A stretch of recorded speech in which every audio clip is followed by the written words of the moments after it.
2005 में पहली बार बिहार में नीतीश जी मुख्यमंत्री बने और 2005 के कैंपेन में भी लगातार बिहार को स्पेशल स्टेटस के दर्जे की मांग वो करते आए।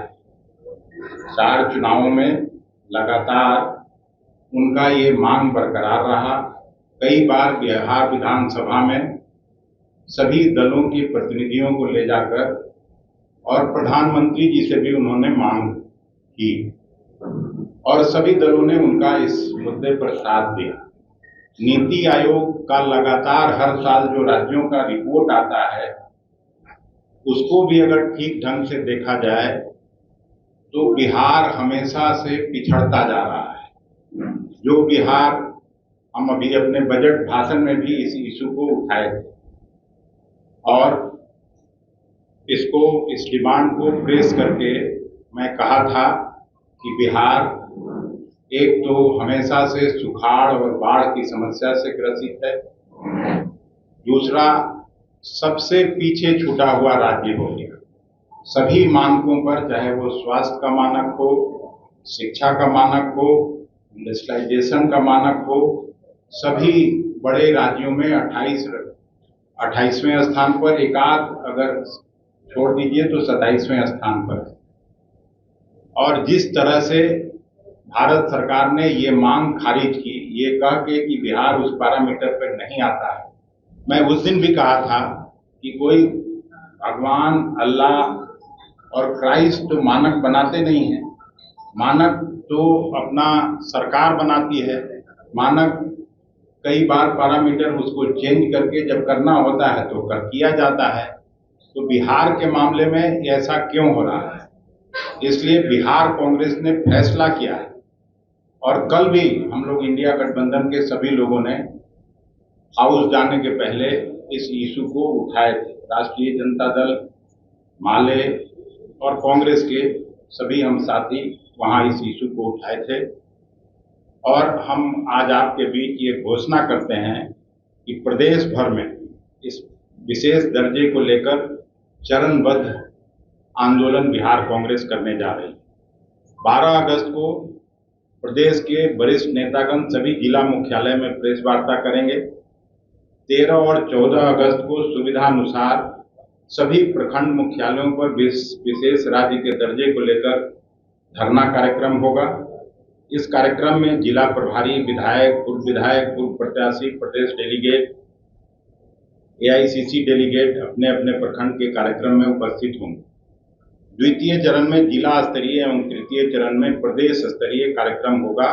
इसकी घोषणा भी हम आगे करेंगे। आज इसी इंफॉर्मेशन को आपसे साझा करने के लिए हमने आपको बुलाया था। मुझे पूरा विश्वास है कि बिहार के इस हक हुकूक की लड़ाई को लड़ने में आपका भी सहयोग मिलेगा। अखबारों में और टीवी चैनल के माध्यम से जनता को भी इस आंदोलन में हिस्सेदार बनाने के लिए आप भी हम सभी का सहयोग करें। सर, 2004 से 2014 तक आपकी सरकार विशेष राज्य का दर्जा दिया जा सकता है। देखिए, पहले की स्थिति और आज की स्थिति में फर्क आया है। आप निकाल के देखिएगा। या बराबर मैं इस बात को कहते रहा हूँ क्योंकि फूड मिनिस्ट्री और एग्रीकल्चर मिनिस्ट्री को देखने का हमको मौका मिला कि कांग्रेस की हुकूमत में पहली पंचवर्षीय योजना, द्वितीय पंचवर्षीय योजना में जितना इंडस्ट्रियलाइजेशन हुआ उसमें बिहार अव्वल था। Bihar was the best administrated state in the country. ये कोई कांग्रेस पार्टी नहीं कर रही है, बल्कि सरदार वल्लभ भाई पटेल ने मुख्यमंत्रियों के सम्मेलन में कही थी ये बात। और सारा जितना हटिया का कारखाना हो, बोकारो का कारखाना हो, सिंदरी का कारखाना हो, पाटी थर्मल हो, बेगूसराय का जो रिफाइनरी का कारखाना हो, सब तो उसी समय हुआ। और प्रायः सभी जिलों में उस समय चीनी मिल, शकील साहब के जिले में जूट मिल इतना बड़ा, उस इलाके से कितना जाता था बंगाल में और पूरे देश में। तो उस समय ऐसी स्थिति नहीं थी। धीरे धीरे बिहार पिछड़ते गया। उसके बाद ये मांग उठना स्वाभाविक था। हम जरूर 2004 से लेके 14 तक तो रहे ही, लेकिन उस समय भी ये स्थिति नहीं थी। उसको भी हम लोगों ने उठाया था। रेल का 3-3 कारखाना लगा था। लेकिन उसके बाद तो बता दीजिए इस 10 साल में क्या हुआ। हम लोग प्रधानमंत्री जी का वो भाषण सुना जिसमें बिहार की बोली लगाई जा रही थी 10,000 करोड़, 20,000 करोड़, 50,000 करोड़, दीजिए हम 1,25,000 करोड़। और ये बात उठी ही तब जब बिहार का झारखंड से अलगाव हुआ और सारा मिनरल वेल्थ झारखंड में चला गया। उस समय भी अगर ठीक से आपको याद होगा, उस समय के तत्कालीन गृह मंत्री LK आडवाणी जी ने जब बंटवारा का प्रस्ताव पेश हुआ था लोकसभा में, तो उन्होंने 1,80,000 करोड़ की पैकेज की घोषणा की, जिस समय मैं 2000 की विधानसभा में काम करता था। आप लोग अभी भी निकाल के देख लीजिए कि हर 4 से 14 में आपके केंद्र में 5 से डिमांड चल रहा है, 14 तक क्यों नहीं माना गया? सवाल तो ये पूछा गया। नहीं तो 4 से 14 तक ये कहाँ था सवाल? अब उसी समय का तो बात मैं बोल रहा हूँ, जिस समय बंटवारा हुआ था उस समय अटल बिहारी वाजपेयी जी के साथ गृह मंत्री जी थे LK आडवाणी जी, और उन्होंने घोषणा किया था 1,80,000 करोड़ का पैकेज देने की बात कही थी। बिहार को हरियाणा और पंजाब बनाने की बात कही गई थी, लेकिन कुछ हुआ नहीं। और अगर हम लोगों ने नहीं भी किया तो बिहार के साथ जो नाइंसाफी हुई है, चाहे किसी भी रिजिम में हो, उस सवाल तो जो जायज है बिहार के लिए उसको उठाना लाजमी है। लेकिन कांग्रेस के समय यही स्टेट था कि 27% चीनी पैदा करता था, और ये डबल इंजन की सरकार में 27% से 2% नीचे चला गया। प्रायः सभी चीनी मिलों के धमनी से धुआं निकलता था और चीनी मिल चलता था। आज कितना चीनी मिल चल रहा है? आप तो नॉर्थ बिहार के रहने वाले, आप ही बता दीजिए।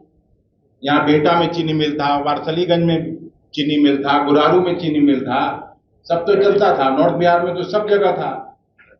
मैं तो कह दिया कि अगर हम लोगों के भी हुकूमत में अगर ये नाइंसाफी हुई है तो इस सवाल को तो बिहार के जनता के हित में उठाना ही पड़ेगा। मुख्यमंत्री जी 20 साल से 2 साल अगर हटा दीजिए तो लगातार मुख्यमंत्री हैं और लगातार इस सवाल को उठाते रहे। पटना विश्वविद्यालय को सेंट्रल विश्वविद्यालय बनाने की बात उठाते रहे, और उनका ये मांग अगर अनसुनी की जा रही है। इस बार लोगों को जिस तरह से सरकारी पार्टी, सत्ता की पार्टी कही कि बिहार को बहुत कुछ दिया गया, तो क्या दिया गया भाई? सड़क तो हर राज्य में बन रहा है और ये योजना तो पहले की है। आप लोग कहिएगा तो उसको भी मैं बता सकता हूं। ये घोषणा किया था पटना पूर्णिया एक्सप्रेसवे DPR के लिए 2022 में ही NHAI ने टेंडर मंगाया था। 300 दिन की डेडलाइन दी थी। 2023 तक DPR तैयार होने और काम शुरू होने की बात कही। यही तो हुआ है। सड़क में दूसरा गया के डोभी में बन रहे राज्य के पहले औद्योगिक पार्क कोलकाता अमृतसर कॉरिडोर का निर्माण कार्य 2023 में ही शुरू हो, इसका घोषणा हुआ है। दिल्ली में राष्ट्रीय कार्यकारिणी की बैठक हुई थी। श्रीमान जी, जो मैं कह रहा हूँ तो कागज के साथ ही तो कह रहा हूँ। सुन लीजिए पहले पूरी बात। बीच में नहीं, सुन लीजिए पहले, फिर पूछ लीजिए। उसमें कौन सा ये है कि मैं भाग रहा हूँ और आपका सवाल का मैं जवाब नहीं देने की स्थिति में।